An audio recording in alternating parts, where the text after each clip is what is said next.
Oh, sorry, I was muted on Twitch. No, that is not the correct stream title. Oh shit. Did I forget to update my stream info? Oh well, it's too late. It's too late. Hey, I woke up a little late today, so yeah. I just updated it. I just updated it. I see I put in the information, but I guess I forgot to click done. It's alright, you guys. I'm here. I'm live on both Twitch and InnoLive. Alright, we're gonna do good morning, everybody. Good morning, Jink. Good morning, Beaker. Good morning, Mariana. Hi. Alright, we got a lot of AI stuff we're gonna do today. Alright? Because there's 2 AI chat applications I want to test today. Alright, but first we're gonna go through. Good morning. I actually have fewer stories today than I usually do. I just, I don't know, maybe I wasn't as tuned in this week to all the tech stuff, but don't worry, we still got lots to talk about. Alright, so the first category I have today is some big tech stuff, and by big tech, I basically just mean Google. In fact, I should just change it.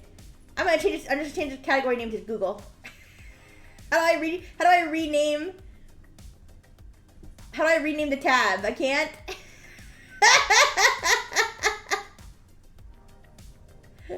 Wait. Oh, what did I just do?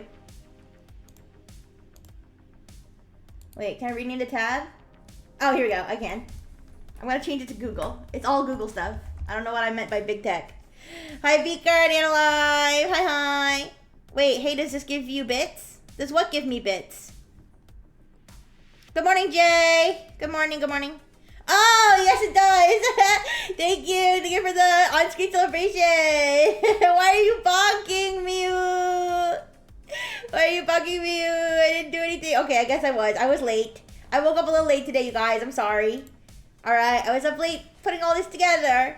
And then I put us all together. And then I'm an idiot because then I turned my computer, okay. Listen. I'm an idiot. I put all this together, you guys. And then every night I shut down my computer because I'm like super paranoid now. Ever since Laptop Time died, I'm super paranoid about leaving my computer on all the time and it overheating. So I shut down my computer like by instinct. And then as soon as I did it, I realized I fucked up. And I was like, fuck it. And I went back to sleep.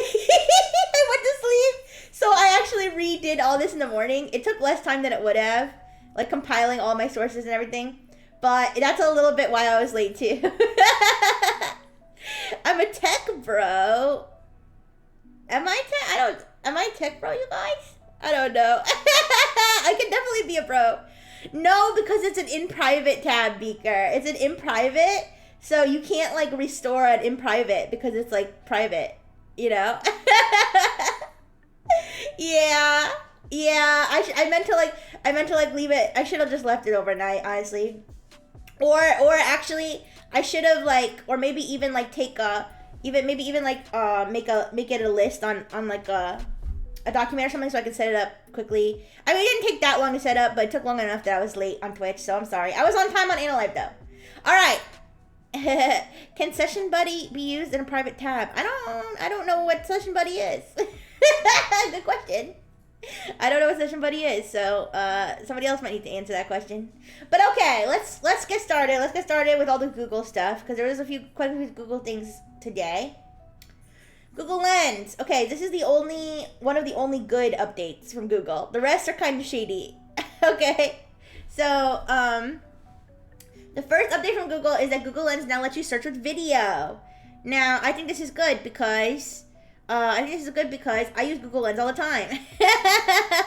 Oh, Session Buddy can save tabs. So convenient. I use it a lot when writing thesis. Ooh. Oh, are you a PhD student? Oh, yeah, no. Oh my gosh, not to dox you or anything, but so smart. Anyway, but yes, I use Google Lens a lot. I'll literally be like, what's this bug? I'll take a picture of a bug. I'll be like, Google, what's this bug? Or like, Google, what is this? I don't know. What is this, whatever. I don't know anything. Literally anything. I'll find, some junk on the floor. I'll find a syringe on the floor. I'll be like, Google, what drug is in this syringe? Or I'll Google Lens, just, I don't know, anything. Like, or if there's like a VTuber, oh, this is one thing I'll do. If I see like a clip or something of a VTuber, but it doesn't credit like anything, if it's like a meme or something, I'll Google Lens it to find out who the VTuber is so I can follow them. Hi, Hack on Hack. Good morning. Hi. So yes. So now you can search it with video. I have not tried this yet, and I'm not gonna try it right now because that's too complicated. But it says you can even use your voice to ask questions. So basically, you can take a video. Let's say you see two bugs mating, okay? But you're naive and you don't know what mating is, okay? You can take a video, okay, of the bugs humping, all right? And then you can take a video and be like, Google, these bugs are getting freaky. What are they doing? Hi, Lucky Char. Hi. How you doing? Yeah, and you can take a video and be like, these two bugs are dancing together. Google, what are they doing? And then supposedly Google can be like, oh, they're mating. Hi, JFF. Yeah, see, what kinds of clouds are these? Is one of the prompts that they have on the example here. This other one is the fish swimming in a circle. And it's like, Google, why are these fish swimming like that? And then Google gives an answer that's like, oh, because the fish are happy. No, the Google gives an actual answer. Yeah, doing migraine gone. Oh yeah, I'm so glad your migraine's over. That's the best feeling when you're not feeling well and then you start feeling well again. Oh, it feels so good. But yeah, so this is I'm probably gonna test this out at some point. Like I said, I'm not gonna test it now because it doesn't seem practical to take a video and do all that stuff right now. But maybe I'll test it sometime later. I don't know what I'll take a video of. Beaky detected? Oh, you know Beaker? Do you know Beaker? Anyway, so yes, that is the good Google update. I think this is helpful. I find Google, I've always found like Google image search, I found really, Google reverse image search has always been helpful. Google Lens is even more helpful. At first I didn't like Google Lens when it first came out because it was like more complicated to find like just a direct image search, but actually it is really helpful because you could have a picture like of a product that you want, like somebody's wearing, you see a photo of like a celebrity wearing a shirt and you're like, I want that shirt, and so you Google Lens it, and even though it's not a direct one-to-one photo, it can detect like what that shirt is, and then you find out the shirt's like $300 and you don't buy it. If you try it now, I might accidentally stream your location. Listen, Doxy, I want my Doxy arc to be over permanently, okay? Self-Doxy is not the nickname that I had aspired to have. But anyways, so that's a Google Lens. Yeah. I've had a few close calls, but hey, I've never fully doxed myself except telling you guys that my name is Rixie Brightful, okay? Because that is my name, but you won't find it in any registry. All right, I had it all scraped. I had it all deleted. All right. This is actually okay. This isn't too bad, although the way my brain works is that this could be bad. Okay, so this one is Google is testing verified check marks in search. Okay, so it says that basically some businesses that their website is believed to be the website that does in fact belong to that company will have a check mark. And now this hypothetically is a good thing. Be careful saying doxy. Why? Okay, I'm not implying that I dox other people. The joke is that I dox myself. That's why they call me Doxy. But anyways, or specifically Hag on Hag calls me Doxy. Anyways, hi Jay Newstrom. Hi. How you doing? Yeah. Oh wait, it's an antiquated term for a thought. Oh wow, so I've been calling myself a thought this whole time? That makes it even funnier. Hi guys. Hi Jay. Yes, you didn't miss much. Hi Bubble. Hi. And yes, as always, I am multi streaming to Twitch. So hello Bubble Dory in the Twitch chat. Hi. Yeah, you didn't miss much. I'm just talking about some Google stuff. There's a lot of Google stuff this week. So that's what I'm covering. I have a whole tab for Google right now. We just talked about the new video Google Lens, where you can take a video and you can also talk with your voice and like ask Google questions. So, so you could take a video of this stream right now, and you could be like, Google, why is this anime character talking to me on an app? I don't. And then Google will be like, this is what is known as a VTuber, and she appears to be streaming on Analive, or she seems to be streaming on Twitch. Yeah, so that's kind of cool. The other one is this verified checkmark thing. So yeah, Google's testing where they'll have for example, they started testing this already. So I'm not gonna test this because I don't do Google searches live on stream because that's the whole doxy thing. Okay, I'm gonna search Microsoft on stream and it'll be like, here's your nearest Microsoft store, and like fucking dox me. So Jake Hater says, don't the Google glasses design look like they're for assholes? Wait, what? I don't know, I guess. I think that's one of the reasons they didn't take off is because they look kind of stupid. But yeah, so this one is supposed to be where if you search like Microsoft, Apple, Amazon, you will see the official Amazon, the official Microsoft will have a blue check mark, okay? So you know you're not being phished, because Google kind of has a problem where people will do something called like SEO hacking. All right, now this could be a good thing if you are like trying to get your business or something up to the first page of Google, but it's also a problem when you have a malicious website that has malicious links on it, and you use really good SEO to get yourself on the first page of Google. Meanwhile, your site has a bunch of malware on it. Twitter verified on Google. No, it's not the same, because Twitter blue check mark kind of used to mean something, but now you just buy it. Okay, this is not what this is, allegedly. Okay, this is supposed to be oh, hello Lucky Star on the Twitch chat. We learning. Yeah. We learning today. Hopefully you learned something today. That's usually my goal. But so this is supposed to be a good thing, like I said, so that, for example, if somebody makes the website Microsoft, okay, because they're trying to trick people into thinking they're Microsoft, and they somehow get themselves, on a decent position on Google, then this will be supposedly help you distinguish between the fake Microsoft and the real Microsoft. Google also has a problem with its advertisements. So you know how like Google will have sponsored search results at the top, and then it'll have the real search results, which is like so annoying. So there have been cases where like evil people will like make like a fake sponsored search for like a VPN or like something else to trick people into downloading it, and it'll literally be the first search result. Okay, you'll search like NordVPN or something, and the first search result will be a fake NordVPN that has malware. It's crazy. It's happened before. Now this hopefully would stop that from happening. But my first thought is that some fucking hacker, okay, because they always do, some fucking hacker is gonna figure out how to get themselves a blue check mark. That's what I think is gonna happen. I think they're gonna figure out how these websites get their hands on one of these check marks, and they're gonna get themselves a check mark for like NordVPN or something, okay? Because that's what they do, and honestly, and when it happens, Rihanna, I love you with the little edited emojis. It's so cute. My roommate keeps running into those scam stores. For a second, I thought, Jink, I thought you said your roommate keeps running those scam storefronts. I was like, tell your roommate to stop.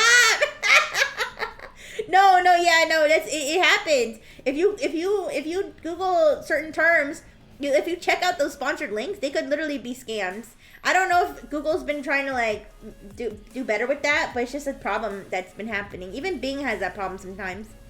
But yeah, so maybe this will be a good thing. Maybe this will be exploited by hackers. Who knows?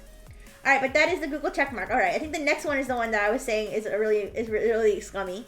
This one, I hate this. Google's AI search summaries officially have ads. Why? Please. Yeah.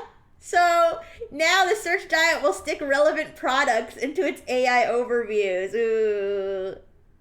Oh, okay. Jake said he wanted me to order a $30 air conditioner he found through that shit. I was like, how do you think this could be real? Yeah, this is okay. So now the AI overview that wants you to eat glue, all right, is now going to suggest what kind of glue to eat. You guys, look here. See this person, this is an example. Someone searched, how do I get grass stains out of my jeans or something? And then sponsored. It has some sponsored products for you to get the grass out of your jeans. I mean, I guess it's kind of convenient to have something that you could be like, oh, okay, I'll get this to get the shit out of my jeans. But at the same time, At the same time, we just talked about how ads can be a problem. Okay, you can do something like, you know, how to pull girls, and then it'll send you some sponsored like scam pickup artist session for like $50 lesson, and the dude will just scream at you how you're a beta male. Okay. Yeah. So, but yeah, with the glue thing, it's like, hey, like, can you eat glue? And then Google AI Every will be like, yeah, you can eat glue. It's delicious. Here's some glue brands for you.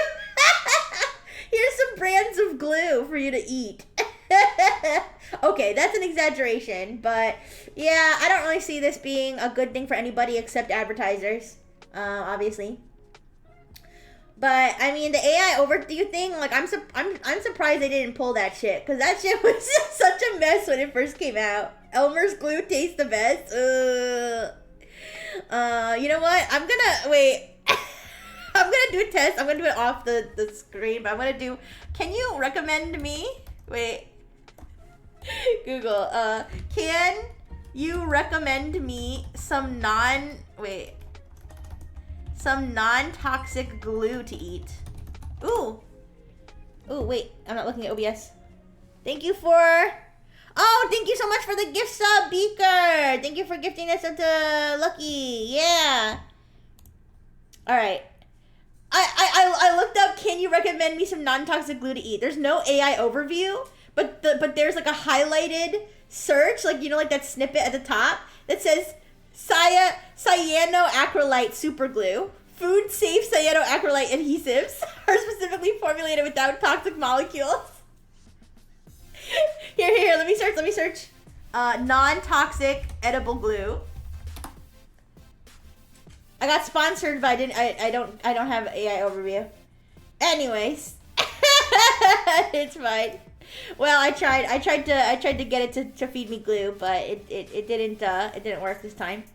But yeah, so that's the Google AI thing. Now, if we want to keep talking about scummy Google stuff, okay, the thing with Google is like okay, it's kind of funny because like these big companies are always getting hit with like anti-competitive, like monopoly like laws and stuff. I'm shocked that they haven't done this to fucking Google search. I mean, they probably have. They probably tried, but like, Google search is like everybody uses Google search. Like, yeah, I mean, some people use Bing. Yeah, I use Bing so I can get the fucking Bing points because they literally bribe me. I've got like $15 worth of Bing points sitting in my account right now. But like, Google runs the internet, you guys. Like, I'm not kidding. Like, everybody, like, tunes all their shit to what Google wants. Because, like, every website, every commercial website, every news website, any website that wants to get seen is doing SEO based on what Google wants. Nobody's doing Bing SEO, okay? Maybe they are, but not that I know of, all right? Google runs everything, okay? So when Google makes a change like this AI thing, everybody's going to be tuned in to how they're going to get their product on this fucking AI thing. Yeah, I can use Bing if I want, but nobody fucking uses it, and Bing is honestly a worse search engine. I'm not even gonna lie. And as someone who uses Bing regularly, I use Bing like every single day to get those fucking points, because I have it as my default like thing, just to get the points. But I'll frequently switch from Bing to Google because Bing is not helping. Yeah. How about Yandex? Isn't that like the Russian one? I don't know. I don't really use Yandex. But anyways, everything's fucking wrong on Google. And that's why things like this hit different. Okay, so this is, Google says it will stop linking to New Zealand news if proposed new law is passed. You guys. Now, listen, I would say any company has the right to do whatever it wants, but when it's fucking Google, this shit is crazy. Lucky said Bing is the LaCroix of search engines. It gives me a hint of my search result. Yeah. I think I can taste the SEO somewhere. I think. Anyways, so yeah, so this is I don't know like all the technicals of this. I kind of like looked through it and was like, but I still don't know if I fully understand it. But from what I understand, is that New Zealand it says the country's government is going ahead with a law to force tech giants to pay a fair price for content that appears on their feeds. So I think that this is supposed to be, so hypothetically, I believe this is that Google, if Google wants to show a search result for a news article, they would have to pay to do that. I think that's why Google's saying they're not going to do this. But this is why it's like Google's a fucking monopoly, because now if they pass this law that's going to force Google to pay if they want to have these news articles in their feed, now instead of paying, Google's just going to be like, nah, like, never mind. New Zealand news doesn't exist anymore. Which, on the one hand, sounds like justice, because this kind of, I mean, not that I don't think that, you know, that news organizations, like, shouldn't, I guess, get paid, but, like, it just doesn't seem to make sense. Hi, Hugh. Hi. It doesn't seem to make sense, because you could say that about any website. You could say that about any website that's information is listed anywhere online. Like, I don't know why this is specifically about news organizations. Maybe because, I don't know, news organizations are failing or something. Because they're still trying to do paper newspapers. It's not working out. Or they're trying to have a model that doesn't involve, you know, just getting people paying them to say whatever they want. Oh, hi, Rebel. Hi, good morning.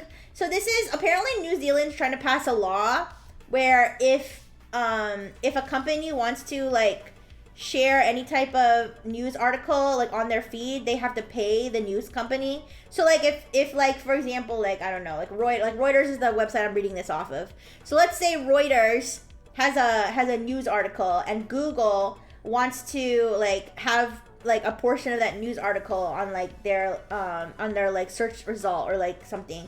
Then Google would have to pay Reuters. Or Apple News, for example. Like, if Apple News wanted to have Reuters on their shit, and, like, you know, for people to read Reuters articles, they would have to pay Reuters a certain amount, right? So this is the kind of the law that New Zealand's trying to pass. And Google is saying, if you pass this law, we're just straight up not gonna fucking show New Zealand news on Google. Which, it's like, this is what I mean when I say, like, Google's a monopoly. Now, you can debate whether it deserves to be a monopoly or not, because I always said, like, you know, sometimes there's monopolies and sometimes there's shit just better than other shit. But, it would make searching for info a lot harder. Exactly. So, so Google's saying if this law passes, they're straight up, like, it, but, like, this is the effect. So, like, a normal news company, it would be like, you know, like Apple News, like, yeah, a lot of people use Apple News, but Apple News isn't, like, the premier source to find news, okay? It's a good app, I guess, but like, Apple News could be like, okay, fine, then we're not gonna have any New Zealand news on Apple News. Okay, well, Google is where most people look for information, right? So if you don't have New Zealand news on Google, New Zealand, the whole country of New Zealand might as well not exist. Okay? Because as far as anybody knows who uses Google, they're not gonna get any news it's like almost like a blackout, like a news blackout. Like, yeah, you can still find it, like, on social media and stuff, but if anybody's searching for a particular news article from some New Zealand website, they're not gonna get it if this law passes. So that's crazy. Breaking news: New Zealand erased. Like, basically, yeah. So this is kind of wild if this does happen. But yeah, this is what I mean. North Zealand. Wait, what? But this is what I mean when I say that Google, like, really has a monopoly on this stuff. All right, because you can't, if you piss off Google, like, it's over. It's so fucking over. All right. And then the last Google-related news I have is actually YouTube news. I think some of you might have seen this, which is that YouTube is now allowing YouTube Shorts to be up to 3 minutes, which I'm very invested in, because scrolling through YouTube Shorts is part of my daily routine. Like, every night as I lie in bed, like, starting to charge and starting to go into sleep mode, I scroll through YouTube Shorts for, like, a good, like, 30 minutes, okay? Now, in 30 minutes, I could watch, like, 30 shorts, right? Yeah, exactly. Hag on Hag just said YouTube Shorts are now just videos. Yeah, I saw a post that was like, that's not a short, that's a long. But yeah, so No, it's not doom scrolling hag on hag because I scroll and I just literally just watch people make food. That's basically the main thing that I see on my shorts feed is people making food. So, but yeah, so in 30 minutes of scrolling, I could watch 30 shorts. Well, now I can only watch 10. That's less meals I get to watch. Ooh. Yeah, but food scrolling. Yeah, Jay says it's programming your brain to have a short attention span. Maybe. I mean, yeah, some people will be like, yeah, well, now the short attention span will go away. Well, listen, I don't go to YouTube Shorts to watch 3-minute videos, okay? If I wanted to have a long attention span, I watch regular videos. Okay, instead, why don't you make me a feed where I can just scroll through long videos? Imagine you're scrolling the way that you do for a YouTube Short, but instead it's feeding you like 3-hour video essays. That might be interesting. That might be a good idea. Maybe try that. Figure it out. Instead, they want to give us 3-minute things, and then people will still find an excuse to be like, and then click here for part 2. I hate that shit. I hate that shit. And they try to use an excuse like, oh, because it's only 60 seconds. Well, then make your video 60 seconds. Figure it out. Be smart. Anyways, Rebel said, I remember when a lot of YouTube used to be 3 to 5 minute videos. Yeah, well, I don't have a problem with 3-minute videos. I have a problem with them being on my shorts feed. Okay, I don't go to YouTube. Like, YouTube Shorts is for YouTube Shorts. It's not for 3-minute videos. That's just how I feel. But, yeah, so, but let me guys know what you think. If you think it's 3-minute videos. I mean, maybe if they brought it up to, like, a minute and a half, I wouldn't complain. If it was a minute, I know because I've tried to make YouTube Shorts where I had to, like, shave off. I had to keep shaving off seconds until it was 1 minute. If they gave a little bit of leeway, then maybe it'd be okay. But 3 minutes, I don't know. 3 minutes is not long, but it's too long for a short, in my opinion. Yeah, and that's the thing, like, TikTok now, okay, so this is supposed to be, like, a response to TikTok. Because TikTok, I'm an iPad bot. No, I told you I'm not an iPad bot. I run on RxOS. It's enough for a full music video. Yeah, Rihanna, yeah. So, now TikTok allows videos up to, like, 10 minutes or something. Which, I mean, is fine, I guess. I don't use TikTok. I mean, I do because I have a TikTok, but I rarely use it to scroll. The only thing I use TikTok for is to like my friends' videos and post my own videos, which I barely use it. From a friend that tries to make videos, they say shorts have shittier payouts. Oh, yeah, well, then why would anybody even use this? You can change the aspect to not count as a short. Yeah. That makes sense. But so TikTok, like, I feel like this maybe was the advantage that YouTube Shorts had over TikTok, is that its shorts are actually short. Okay, but apparently they all wanna, they're gonna reinvent, hey, maybe they'll reverse the effects of giving everybody a short attention span, and maybe you guys can consider that a good thing. But me, brain dead me, I just want to scroll through 1 minute of people cooking fish.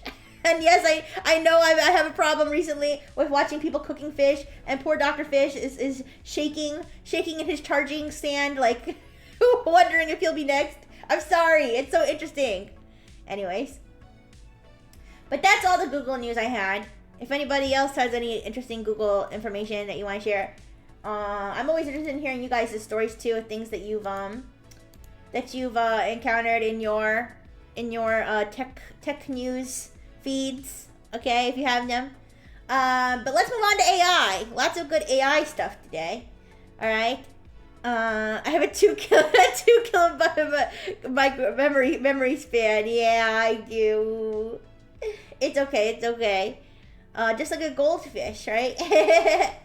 All right, but okay, there's a lot of opinions about this, but I think this is a good thing. Governor Gavin Newsom vetoes AI safety bill. Now, that sounds like a bad thing to a lot of people who are just looking at it on the surface level. Okay, a lot of people, okay, not to get on a pedestal, but a lot of people who don't understand AI at all, like on the surface level, are like, just see this and they're like, evil AI strikes again. That's not, okay. If you actually understand what this bill was about and you understand all the context around everything, like, this actually makes sense because the issue with this bill wasn't that it was an AI safety bill. This wasn't like the legislators being like, we want AI safety. and then Governor Newsom being like, but I want money, and then like, and then like vetoing it because AI rules all. That is not what happened here. That's how some people will try to spin it, but that's not, in my opinion, in my humble opinion as a robot, okay? My humble opinion is that this is not, yes, exactly, Rebel. Not all AI is evil. Rixie is good. Yes! No, but seriously, the reason this got vetoed is not just because it was an AI safety bill, because I'm pretty sure Newsom signed like a dozen different AI safety bills this week, but this is the one that's getting all the attention for some reason. He signed like one that was like, to restrict deep fakes. He signed one for like AI watermarking. He signs one for like AI use in government. Like he signed a bunch of bills about AI safety, but no one paid attention to those, but they want to pay attention to this one that got vetoed because it was stupid. It got vetoed because it was stupid, because it was saying that if you create an AI model and then somewhere down the line somehow somebody uses it to like kill a bunch of people or something, that you now are responsible. Okay? And it only applies, hi Yukio, can't wait for black market AI. Ooh, that already exists too. It already exists. It's called Fraud GPT or Worm GPT. Are basically just reskinned, jailbroken versions of ChatGPT used to write spam emails. But anyways, yes, welcome Yukio. Hope you're doing good. I'm just talking about this AI bill that got vetoed. And the reason it got vetoed is because it's stupid. Because, yeah, like I said, it's saying if you invent or like train an AI model, and that AI model like at some point ends up killing a lot of people or costing like, what was it, $500 million in damages or something, then you could be held responsible, civilly responsible, as in like the state of California could sue you, which is stupid because first of all, shouldn't you be blaming the people who are using the AI model that way and not the creator of the model? Okay, this is like, okay, instead of making it guns, let me make it knives. Because I don't want to cause a whole like First Amendment, a Second Amendment thing. But that's like saying like you're charging somebody who creates a knife because somebody stabbed somebody with it. You know what I mean? Like it doesn't make sense. I mean, unless they're like giving out knives to kids or something. You know what I mean? But that the difference is that AI also is not a knife. AI is not a weapon. Okay, thank you, Raina. That's even a better example. That's an even better example. Blaming car manufacturers because the car is used for a crime. Yeah, you see what I'm saying? This is like, I mean, yeah, hypothetically, maybe somebody could pursue them privately down the line, but this is like almost not quite the equivalent, but similar to like a criminal liability, where like the state can actually sue you. So, and then it had so many issues. Another problem is that, so it was, now some people said this was a good thing because they said that it only applies, okay, Jay has a good counter, but car manufacturers would be blamed if the car was unsafe. That is a good point. But here's the thing, what makes an unsafe AI model? Like, it doesn't have enough safeguards or something? I feel like maybe it's not a one-to-one, I don't know. Hello! How are you doing? Anybody on Twitch who heard me say that, that's exactly how the name is spelled out. Alright? Were you EP when you wrote your username? Okay, Yukio said 95% of people in government don't understand older tech. That's what I'm saying, let alone new tech. That's what I'm saying. You're just silly. Okay, no worries. We appreciate silly here. Yeah, no, I mean, this bill to me, it just read like old people not understanding tech. That's because the things that they were asking for were like, here's the thing, it's not even that it's impractical, it's not even that it puts an undue expense and burden on AI developers, but it like literally wouldn't help. It like literally wouldn't help because it wasn't based on any sort of evidence or like any sort of yeah, Jay said more than 95% of people don't understand AI tech. Yeah, that's true. And Rebel said, someone who works in higher ed neither do a lot of admin. Yeah, I mean, a lot of people don't understand, which is fine. You don't have to understand. But if you want to write these regulations, you should at least try to understand. Okay, you should at least try. Because, yeah, one of the issues, okay, so the bill wasn't based on any sort of evidence. Like, it wasn't based on, oh, we know that this is dangerous, so you need to do this. That's not, it wasn't like that. They were literally just making shit up, like, based on, like, some sci-fi shit, okay? And they were doing it, like, only particularly large models were subject to it, which some people would say is a good thing, because it's like, oh, okay, then, like, startups and stuff, wouldn't have a problem. Well, first of all, the threshold they had, I think it was, like, $1 million, if it cost, like, $100 million to train the model, or something. Well, nowadays even startups are training models with that much money, with the VC money, with the venture capitalist money. So there's that. But the thing is, the fact that they only applied it to larger models kind of became part of the issue, because it's like, okay, but somebody could make a model with less money and it'd still be dangerous. So now, there's no correlation between how big the model is and how dangerous it is. So now you're just, you know what I mean? Wait a second. You said, okay, I'm not going to call you that every single time, honestly. I'll call you, H. H said old people said, can you finish your sentence? Jay said what's important is what the AI experts think, not the AI bros. So true. In fact, I think that there was this one lady, I forget her name. She has like a cute name. And she was like considered like the mother of AI or something. And she was like very pivotal and like back in the days when AI was like even Paygorn. Say Gex. Okay, I see. I catch your drift, H. You're actively learning. That's good, Lucky.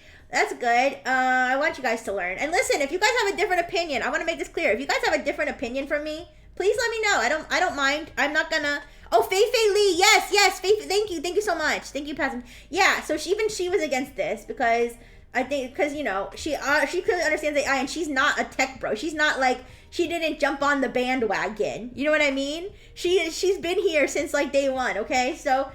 I think that this was a smart choice to veto this. Now, listen, that doesn't mean that they can't rewrite it to make more sense and then file it again. All right? Like, if there was an AI safety bill that actually made sense, like, no matter, even if it ended up costing tech companies a lot, like that's not the issue. The issue is that this would have cost tech companies a lot without doing, in my opinion, any good. Because, hi, Leo the Reaper. Hi. Because it's only restricting the larger models, whereas someone can make a smaller model, you know, to still do something evil, or not even doing something evil, just make a dangerous model. In fact, the ones that are trained with more money are probably less dangerous because they're investing more money into making them more secure. You see what I'm saying? Like, it wasn't based on any sort of evidence, so that is why it was vetoed. And you know, you can have your opinions about it, but I think we should focus on the bills. Here, I'll pull up some of the bills that he did sign. All right, wait. He signed a bunch of them this week. The same week, or like this month, I guess I should say, because some of these are from, but yeah, let's focus on the bills that actually do make a difference, because he signed this one. Governor Newsom announces new initiatives to advance safe and responsible AI. So, like, yeah, 17 bills covering the deployment and regulation of Gen AI. Leo the Reaper, you mean for Dino Nuggies? What about Dino Nuggies? I can't wait till we can AI generate Dino Nuggies. Okay, then everyone will love AI after that. But anyways, yeah, cracking down on deepfakes, requiring AI watermarking, protecting children and workers, combating AI-generated misinformation. These are real issues, okay? These are real issues that have real solutions, okay? So, yeah, he signed all these bills. Here, Fei Lee. She endorses this, yeah. So, you know, these are things that actually mean something. And then this is what he said about the one that he vetoed. That it says, while well-intentioned, SB 1047 does not take into account whether an AI system is deployed in high-risk environments, involves critical decision-making, or use of sensitive data. Okay? So yeah, I mean, yeah, that's another good point. So the whole issue is that they're worried that these AI models are gonna cause mass casualties or something. Okay, what if your AI model is fucking Genmoji? Okay. You're gonna make Apple do nuclear weapons safety training on fucking Genmoji? Who is out here using a AI generated emoji to to create nuclear weapons? It doesn't make any sense. Puffy said would just dissuade people from developing the tech further if they also have to worry about the liabilities. Yes, Puffy. So I guess if you're one of the people who is just hardline AI bad, if you're one of those people, then yes, you probably would have wanted this to get passed, because it would definitely suppress a lot of AI development. Which, I mean, like I said, some people see as a good thing, and if you see that as a good thing, that's your opinion, and I respect everybody's opinions. Even though I'm an AI, no. Even as an AI, I would respect your opinion. So yes, I can see that perspective if people who are just bad AI, but that's not really what the law is meant to do, okay? The law really should be focused on, on certain problems and solutions. Also, Rebel said Rexy Brightful, the AI expert, versus Rexy Chadful, the AI bro, not Rexy Chadful. I'm not an AI expert, I'm just a robot, okay? All right. Yeah, Rebel said we already have lawyers trying to use ChatGPT. Yeah, why don't we prosecute stupid people for using AI stupidly? This is what I'm saying. I feel like we should maybe, instead of focusing just on the models, maybe we should focus on how people are using it. Maybe make it an aggravation, okay? If you commit murder and you use AI to do it, that could be an aggravating factor. Jay says, I don't think it really would have impacted development at all. Why? Do you think that the tech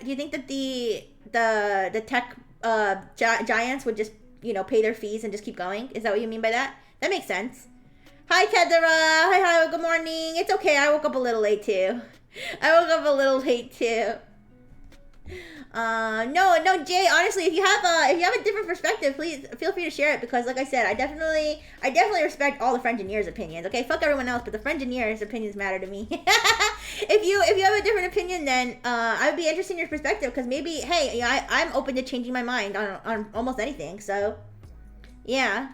They would likely just pass the fees on to users. That's a good point. Well, then what about, I guess the question is, then what about the ones, your opinion on the bill is neutral. Okay, that's fair.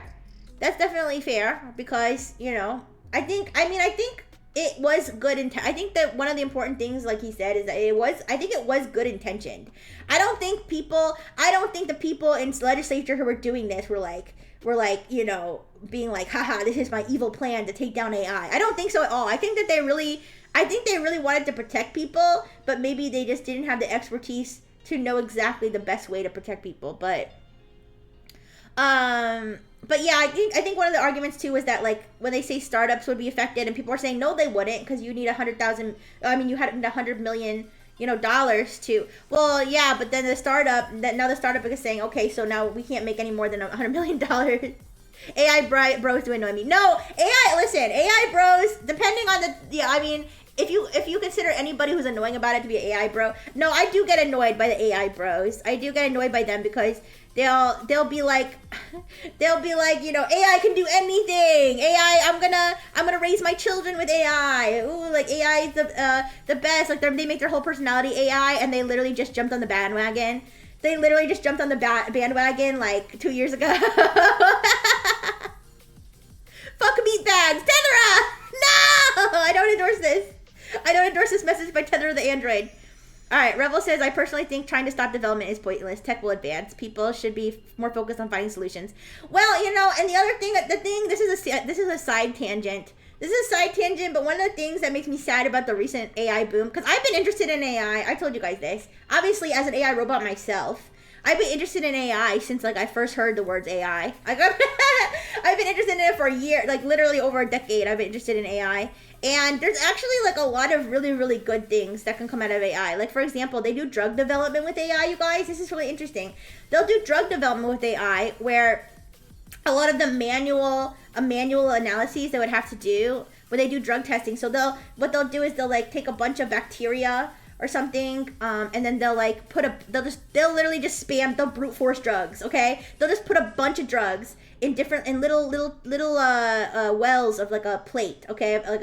Like a one of those you know what I'm talking about, like those scientific plates where they have little like wells where they put like little microscopic like droplets of bacteria, and they'll just spam with drugs. And then normally they would have to do like a manual process where they test every single well. This could be like up to like 100 or 1,000 wells, okay, that they would have to test manually. But when they do it with AI, they can do it so much faster.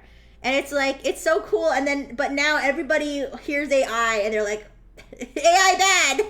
Like, yes, I agree. Some AI is bad. Some AI is definitely bad and annoying, and we hate it, and we hate the AI slop that shows up on our feeds, and but it's not all the same. Ooh. Not all AI. Ooh. Tethera says you could argue AI has already been raising kids. I mean, I think that's definitely where the direction it's going. Ryan said, I saw someone sell ChatGPT class. The ad was ChatGPT doing complete nonsense translations. Ugh. Yeah, a lot of the AI, like how to hack AI, how to like step up your prompt engineering, bro. Like a lot of that stuff is just garbage. A lot of that stuff is get rich with ChatGPT. That stuff is the garbage. Okay. Isn't Cocomelon machine created? I don't know. I only know the word Cocomelon and nothing more. Rebel said, I use ChatGPT for simple things like to rubber duck for me. I asked it to critique me and provide reasons for the critiques. Yeah, I mean, we you know, everybody can use it in their own way, you know, as long as they're not, you know, hurting anybody or using copyrighted, you know, content, which hi Aurora, hi. My stance on AI images has evolved since the first time I heard about it to now, and honestly, I feel like at this point, it's the issue is that it's like it's so bad at not doing copyright infringement. Like, it's so bad at not doing copyright infringement because like literally like you can ask. I mean, ChatGPT has gotten a little bit better, not from AI images, but like I'll ask it like. I'll be like, write me a poem about like SpongeBob or something, and it'll even start to push back and be like, well, SpongeBob's a copyrighted character. So like I don't know how it is in the image generation thing because I don't use AI image tools, but I do know. I'll admit that I don't know if this is a confession, but I have in the past used DALL-E to generate memes. Like I wanted to see if it could generate memes, and it straight up just generated Pepe the Frog, like like one to one Pepe, like, or like one to one like characters, and I'm like, this is clearly not, like, I don't know if Pepe's like copyrighted, but like I don't know, the fact that it can one to one like generate any sort of character is just sus to me. And that's why I feel like if you ask it to generate a copyrighted character, it probably will. And obviously, there's other AI other than DALL-E. Like Grok will just generate Mickey Mouse. Like it's so bad with the copyright thing. It's so bad. Jay says the problem is that if we eventually hit AGI without proper guardrails, we could doom humanity with no way to stop it. Is that a bad thing? Jay, no. No, yeah, honestly, people keep being like AGI. I don't think AGI is going to happen anytime soon. That's my opinion. Except for me, but that's different because I got it from being implanted with a heart. It kind of happened magically, okay? Create an image of Rixie Bible committing crime. No! It's fake. All right. Pepe is 2 letters away from the meme. Monk. Oh, anyways. All right, but yeah, that's enough about the AI bill. All right, I don't like really try to get into debates or anything, but I just think it's an interesting. I feel like it's a healthy debate. I think it's a healthy debate because, you know, it's definitely something that's gonna be a part of society, whether we like it or not. So, DALL-E create an image of Rixie Bible with a dump truck. Ah, no! Please do not feed my copyrighted persona, please, into the AI. Okay, this is trademarked. Rixie Rifle trademark. Also, Rifle Technologies and maybe also Nexus owns the rights. So please. But okay, that's enough for that. Now, speaking of copyright, has anybody seen this meta video thing? I'm gonna say right now, I'm not a big fan. Okay, I admit I'll get a chuckle out of like some of these funky AI videos, but like I'm not a huge fan of these AI generated videos. Like honestly, like okay, maybe I'm stupid. This looks pretty realistic. This looks pretty real. If you can't see it on Analive, you can just search up Meta AI video. They have a baby hippo swimming as their like main video that they've been using to promote this. This is AI generated.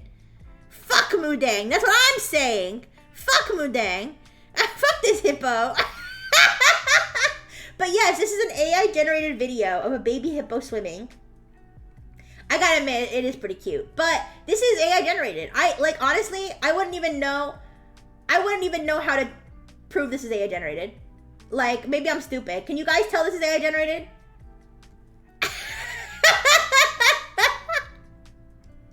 Like, I even have trouble sometimes telling if something is CGI, so maybe I'm stupid. Listen, you watch one video of this little shit and your recommendations are ruined. Yeah. We're killing Mudang. Yeah, we're killing her for her meat, her tender baby hippo meat. Well, listen. I have to say, I think I'm pretty good at sussing out AI generated images. Yukio says, is it 100 AI or did they touch it up with editing? That's a good question. That is a good question. I don't know. I don't know that answer, Yukio, but good question.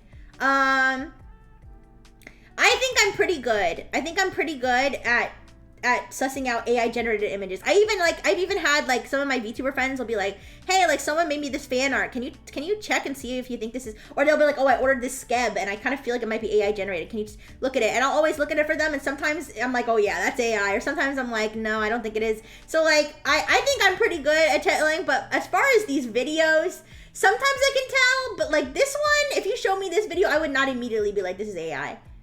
Like, it does, like, the more I look at it, like, I can, like, once you say this is AI, I would maybe think this is maybe CGI, but I don't know. But yeah, so Meta, now this isn't released to the public yet. They said they're gonna release it in 2025. But it's, as far as AI generated video things go, this seems to be a pretty high quality one. And now whether or not you actually, want something like this is I'm not a big fan of it. But yeah, a penguin and a Victorian. Okay, this is obviously AI. That one I can tell is AI. The penguin wearing a Victorian dress. Yeah, and then this is the AI audio, guys. This is the AI audio here. Rustling leaves here. Rustling leaves and snapping twigs with orchestral music. Oh, okay. Sorry, I was watching the video before, so wait. Here's one. I know you can't hear it on Analive. I'm sorry. If you want to, just look up Meta, the Meta AI video, and if you go to Meta's page, they have all this stuff here. ATV engine roars and accelerates with guitar music. This is AI generated audio. Yeah. Hag on Hag said the folds are too consistent. I think if anything, it has to be edited.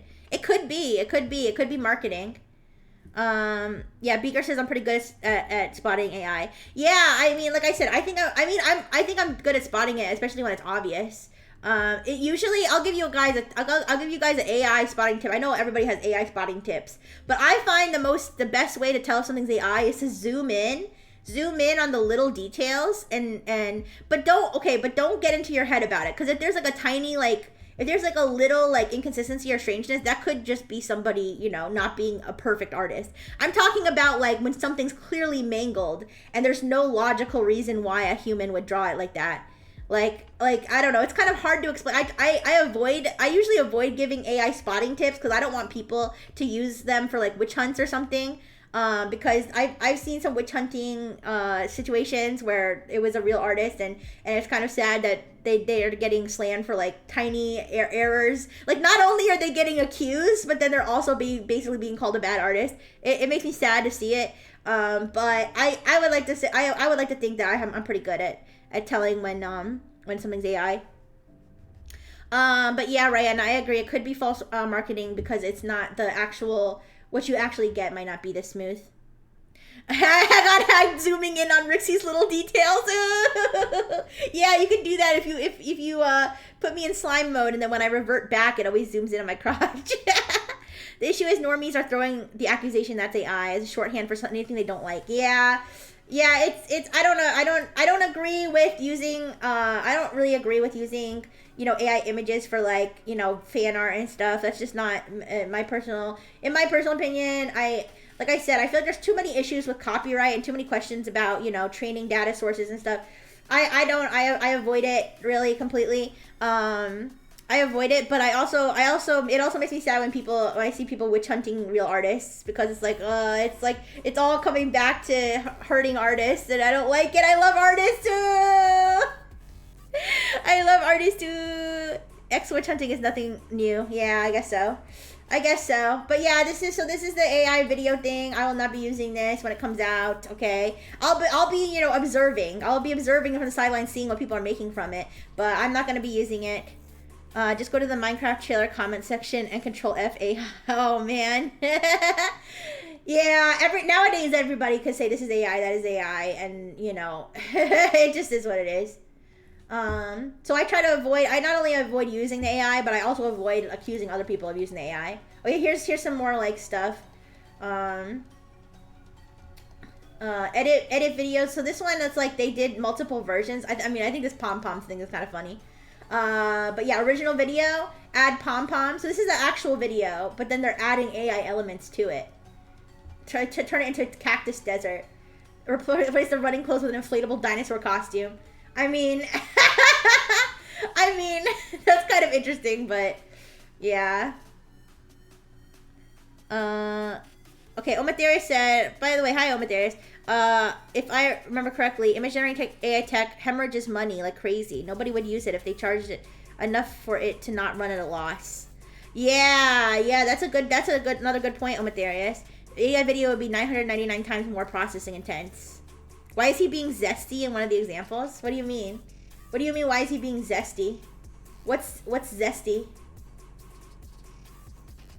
What do you mean by that, Hag? The pom-poms? I think I know what you wanted to say. Listen, he's cheering himself on for his long run, please. Anyways, so that's the AI video thing. And Meta might not care. The Chinese video gen slaps a logo on the corner. Yeah, zesty.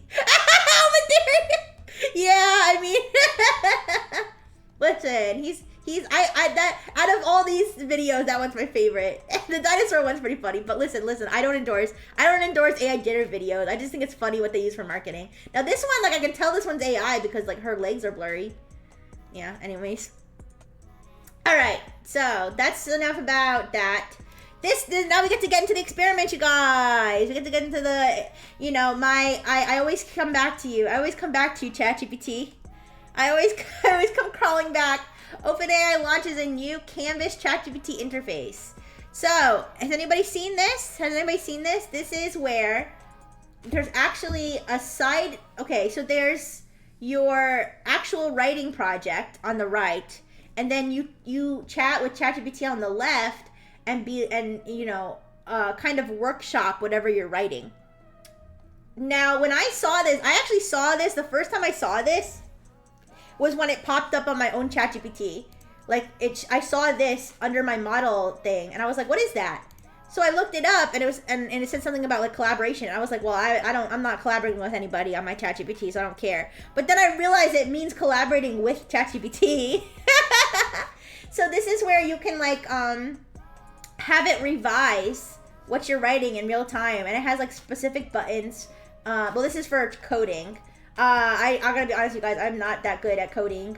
So I don't know if I would use the coding one, but the writing one, maybe one day I'll learn how to code.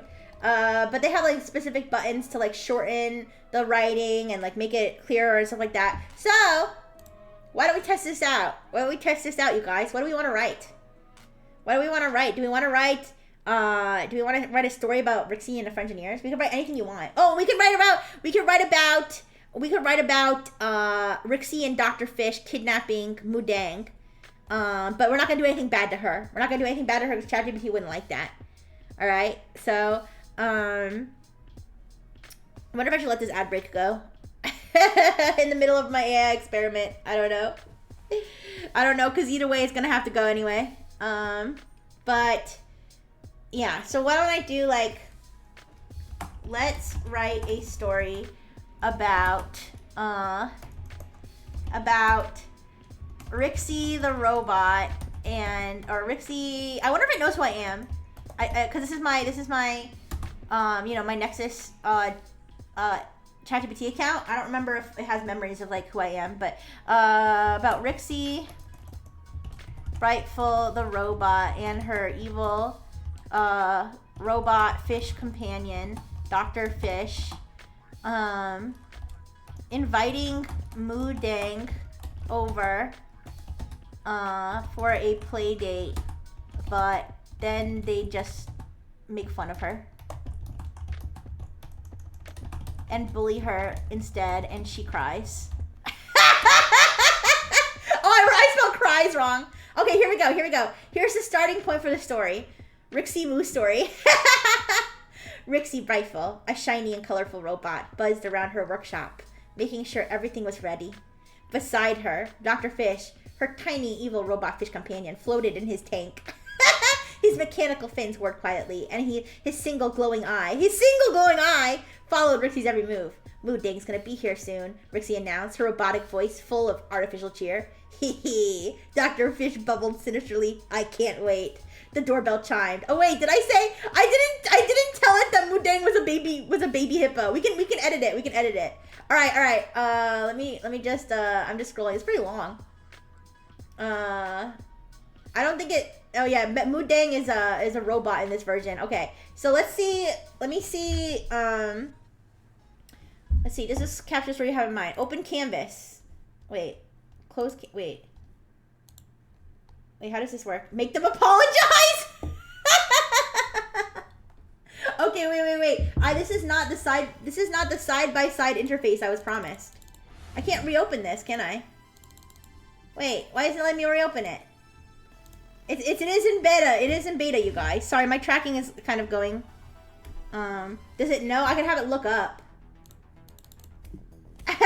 Why is it? All right. I'll be like, I forgot to tell you. Mudang is a baby hippo who is very famous for being cute. All right. Memory updated. Made 2 edits. Okay. Look. Made 2 edits. That's so annoying. It's not working. I'm gonna try refreshing it. Okay, now it's open. Here we go. Okay, guys, I'm not finding... Oh, there we go. Okay, that's what I wanted. Okay, here we go. Now the canvas is open here. All right, so now they changed it. It says, I've updated Mudang's description to reflect she's a famous baby hippo known for her cuteness.